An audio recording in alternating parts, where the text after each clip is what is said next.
Hello, I'm Paul Beckwith. We have a new satellite in space called MethaneSat that is orbiting methane emissions from the surface of the Earth.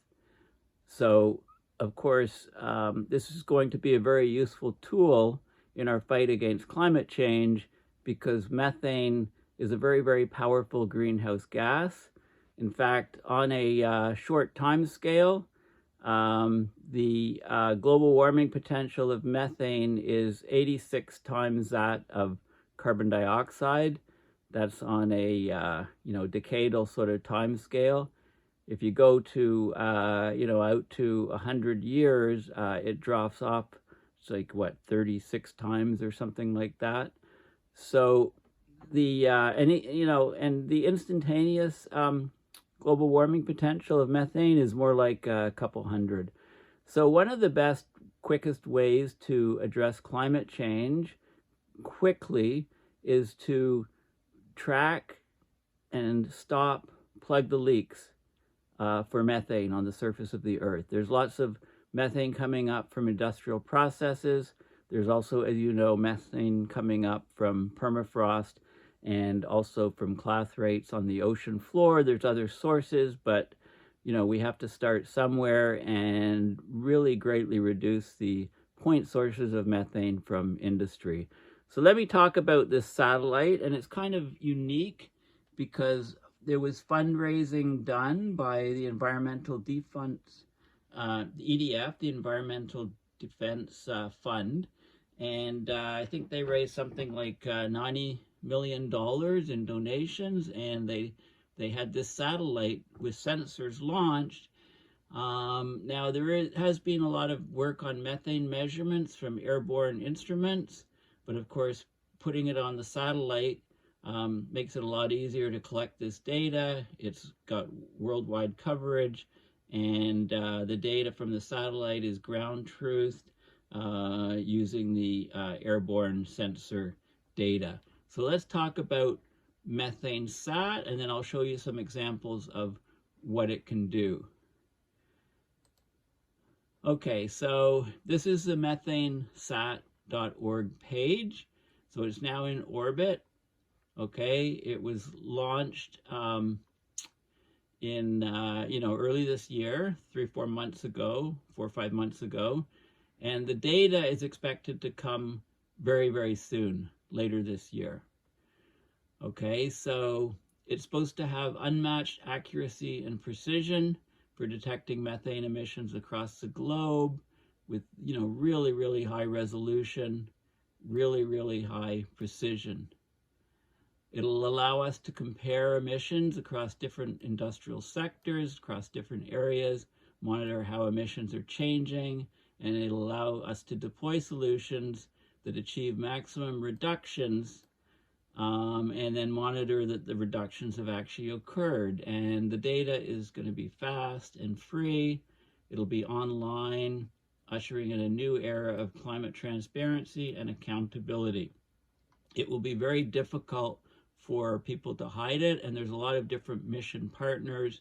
Of course, Environmental Defense Fund are the people that raise the funds to get this satellite launched. So it's actually very, very, it's actually quite a breakthrough for monitoring methane on the planet and hopefully for reducing methane emissions. See the whole picture of methane emissions? There's MethaneAIR data. This is data from aircraft. So crisscrossed flights with sensors on board the aircraft to measure methane at all different locations and all different elevations in the atmosphere. So they've been conducting flights, testing equipment, and gathering methane data with sensors installed on the jet aircraft. So when they get data from the satellite, they can calibrate the satellite data and to the aircraft data and make sure that the methane sensors on the satellites are accurate to the most accurate possible. So here's an example of sort of a flight path where the aircraft does all of these lines and it's measuring methane the whole time, and then you can get a whole spatial picture of leak rates of methane over, say, an industrial site or something. This has been going on for a while. The first MethaneAIR flights took place over the Permian Basin, big oil basin in the US, in August of 2021. It covered 9,000 square miles in 2.2 hours, and the data, these flights allow us to get oil and gas methane emissions data with greater clarity, resolution, and speed than ever before. Okay, you can do it on a whole basin level or a sub-basin level, or you can go over a particular industrial site. So this is the Permian Basin. The methane leaking from this basin is 91,000 kilograms of methane per hour. The loss rate is about 2% of what's mined or brought up and captured for industry fuels, etc. The methane, gas, natural gas. The loss rate is 2%, and that represents 91,000 kilograms per hour. This is the whole basin where the overflights were done, and the higher methane emissions, this is in kilograms per hour per square kilometer. The peaks is 23, and you can see where the methane emissions are the highest over the Permian Basin. The area emissions are about 63% of the total, coming up, not defined to a point source, that's leakage.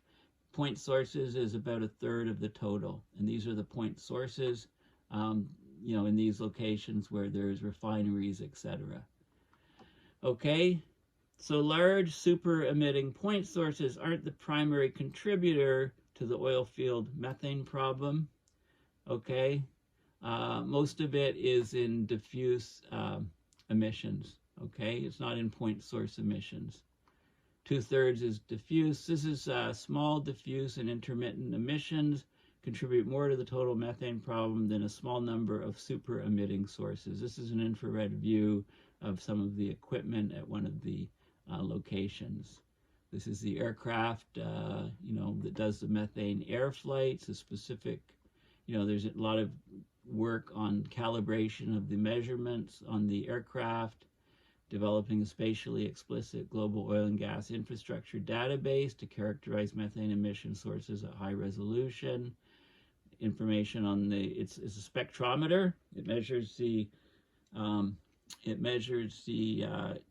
spectrometry, the interaction of the methane molecule with absorption of light to determine concentrations of methane, etc., and methane point source quantification using the aircraft. This is a new airborne imaging spectrometer to measure the methane. Okay, so there's lots of preliminary work that's being done over the last number of years, allowing the calibration of the data from the satellite. Now this is MethaneAIR data. The whole program is MethaneSat. Okay, so MethaneSat is deploying groundbreaking methane measurement technology aboard a specially equipped jet aircraft to measure and track methane from oil and gas operations and other sectors across North America. And it's very similar instrumentation that's not going on the aircraft that's been doing the measurements that will also be is on the satellite that was launched. So this is tons of methane emitted per hour. Biggest emitters here, that's greater than 200 tons of methane emitted per hour from this region. Next highest is this region, 100 to 200, and then 50 to 100 tons per hour from these regions, and then less than 50 from these regions. This is just in the US. So there's also information on the point sources, the exact latitude, longitude of point sources. This is measured at 8 kilometers high, the altitude of the aircraft, and the emissions in kilograms per hour per square kilometer at the different locations. So we can get global coverage. This is just from the aircraft coverage. When satellite data is coming in, we'll get this type of measurement for around the world. Okay, so let's talk a little bit more about the satellite and how it was launched, etc. So the president Fred Krupp is president of the nonprofit Environmental Defense Fund, EDF. So EDF has done a lot of work to address climate change through scientific, economic, and legal analysis. They work with governments and companies, public and legal advocacy for stronger climate and other environmental practices and policies. So MethaneSat is the EDF, it's their satellite. MethaneSat is Environmental Defense Fund's new satellite. It was recently launched, I think in March or April of 2024, to monitor emissions of methane. So, this is the first entry of EDF, private organization, into the satellite business. Its satellite has unique sensors. It's using AI to, help its operation, and so on. So there's a podcast on all about it, and there's a bunch of different references. And there's an interview between this group, Climate Rising, Professor Mike Toffel, and Fred Krupp, the president of Environmental Defense Fund. So I'm not going to go through the whole thing. I mean, there's a podcast. You can listen to it while we're doing. There's transcripts here. So basically, EDF is doing a lot of work, suing a lot of people, governments, etc., working to address climate change. And, they basically launched this satellite, right? So here's, a lot of people think it's kind of crazy that a nonprofit environmental group, EDF, they launched a satellite. It cost them $88 million to design, build, and launch it. What may be even more audacious is the objective of launching that satellite. It wasn't to launch a satellite. The objective was and remains to reduce the methane pollution from the oil and gas sector by 75% globally, and not by some faraway date, but by 2030. Okay, that's a simple objective. So that's the reason they launched the satellite, and it remains the reason that the satellite will be a big tool in reducing this incredibly dangerous pollution. It's driving a lot of climate change that we're experiencing. They want to lower it 75% in the next 5 or 6 years by 2030. Okay, so, methane, it doesn't get the same amount of media attention that CO2 does. And yet methane, some estimates say it's responsible for about 1/3 of the global temperature rise that we've experienced so far. It's a huge player in climate change. It's much more potent than CO2 per ton of pollution. And so what EDF has done basically is they've developed these sensors. These sensors have been flying on aircraft for 3 or 4 years and monitoring methane over, say, the Permian Basin and other large sources in North America. And they've accelerated the technology, the sensitivity, and so on of the methane spectrometers. And then they designed a satellite and put these methane sensors on the satellite and launched the satellite in March or April of this year. And the data from this satellite will be coming very soon, and it will allow them to be able to monitor almost real time the amount of methane coming from any location on the Earth, depending on the orbit of the satellite. And they can look at changes over time and see whether the procedures to reduce point sources of methane from industry and to capture methane and so on, prevent it from getting into the atmosphere, whether that's working, with their goal to reduce 75% globally of methane pollution from the oil and gas sector. Okay, so lofty ambition. There's a very extensive interview with lots more details. Okay, so this is from the Environmental Defense Fund. They want to slow global warming fast with MethaneSat. So climate change is out of control. People around the world are feeling the effects of global warming every day: drought, hunger, fires, extreme weather, rising seas. Sometimes the problem feels too big to solve, but it's not. We can, so they built this MethaneSat as a game-changing opportunity The fastest way to slow global warming is to slash methane pollution. Methane is a potent greenhouse gas. It's got over 80 times, in fact 86 times the warming potential, the warming power of carbon dioxide over 20 years, over 2 decades. Over 100 years, it averages to about 36 times. Over a few years, it's more like 150 to 200 times the global warming potential, right? It's the main ingredient of natural gas. Methane from fossil fuel operations, agriculture, and other industries has a massively outsized influence on the climate. It's responsible for about 1/3 of today's global warming. But finding these invisible emissions is tough. We don't have a clear picture of where they are and who's responsible for them up to now. But with this satellite data, we will be able to see these invisible emissions with methane spectrometers, and we can see how much methane is coming out from where, and we can make sure that industry responds to cut these emissions. And it's not like we trust them to do this. We can monitor the emissions for change over time and make sure that these companies are doing the reduction. So MethaneSat is the only methane detecting satellite that sees the whole picture. It measures pollution from millions of small sources around the world. They're a huge part of the problem. It has one purpose: to speed up reductions in methane emissions as fast as possible so we can slow down global warming. The data from MethaneSat is going to be public, so companies, governments, and advocates can speed up emission cuts, track the progress, and hold polluters truly accountable. It's the first satellite developed and funded by an environmental nonprofit organization, the Environmental Defense Fund, or EDF. It was launched into orbit on March 4th, 2024, and the data will be available shortly. So I'm just giving you a heads up. The sensors on MethaneSat can determine the methane levels from entire oil fields. Okay, so you can't hide, it can detect small emissions over wide areas that other satellites can't see because it's got high sensitivity. It can pinpoint large emissions from single sources, point sources, to provide a complete picture of the methane problem.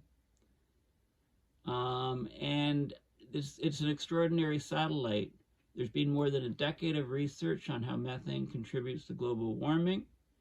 So this satellite is different, and it's going to revolutionize the measurement of methane pollution.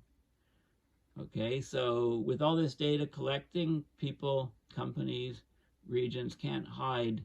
The polluters can be held accountable, and they can cut emissions, and it can be monitored, as the methane levels are reduced. So global warming can be slowed down with MethaneSat. And it's been in the news quite a bit, the launch, etc. And there's a bunch of talks here on some of the quickest ways to cut emissions. There's various partners in aerospace. This, like I said, is unique for a non-governmental organization, environmental organization, to do all the technology, launch the satellite, raise the money, and they're on track. And there's a lot of different partners on doing this work. There's top experts, scientists from EDF, Harvard, and Smithsonian. These are some key members of the team, and they're going to slow global warming with MethaneSat right now. Okay, so this is all very exciting stuff. How MethaneSat is different from other satellites. Okay, the satellite was launched, as I say, March 4th, 2024. It'll measure methane pollution from oil and gas facilities worldwide with broad scope and exacting precision. And that will then allow us to reduce oil and gas methane emissions. Our goal is to a 75% reduction in the next 5 or 6 years by 2030. So the satellite was designed and built by EDF affiliate MethaneSat LLC. The satellite provides global high-resolution coverage of methane emissions. It beats anything else in orbit or on the drawing board today. It's actually much more sensitive than any previous methane instrumentation in space. It's got a 200+ kilometer satellite view path, as it travels along. It can quantify known sources, discover and quantify previously unknown sources. It's designed to measure regions at intervals of 7 days. So it passes over and it repeats its orbit every 7 days. So it'll monitor 50 major regions, accounting for more than 80% of global oil and gas production. So it's got high spatial resolution, very high precision of methane measurement. It can detect low emission sources and attribute the source of these emissions at scales relevant to oil and gas infrastructure. So it can see an oil, gas pipeline or whatever and see methane leaks from it.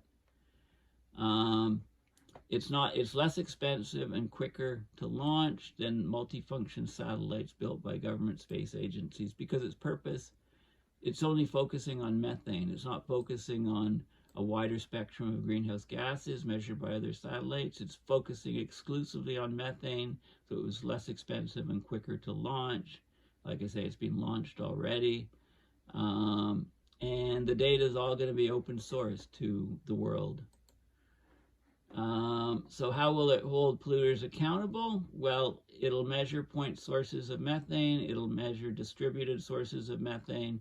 Once we know where the methane is coming from, how much is being emitted, we can monitor how these emissions change over time as corporations are forced to reduce their emissions. Problems not just big emitters, but also the millions of smaller sources over vast regions of the world. So today's satellites aren't looking for these smaller sources of methane, but MethaneSat will allow that to be done. Okay, its technology combines wide mapping of emissions with precision spotting, so it'll give us the world's first complete picture of methane pollution. And then once we measure it, we can cut it, right? Many countries are creating powerful new laws and regulations to deal with methane.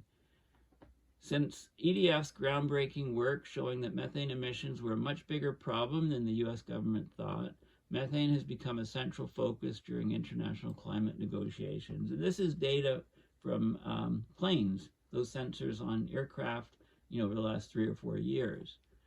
So 150 countries have signed a global methane pledge launched by the US and EU at the 2021 UN climate talks.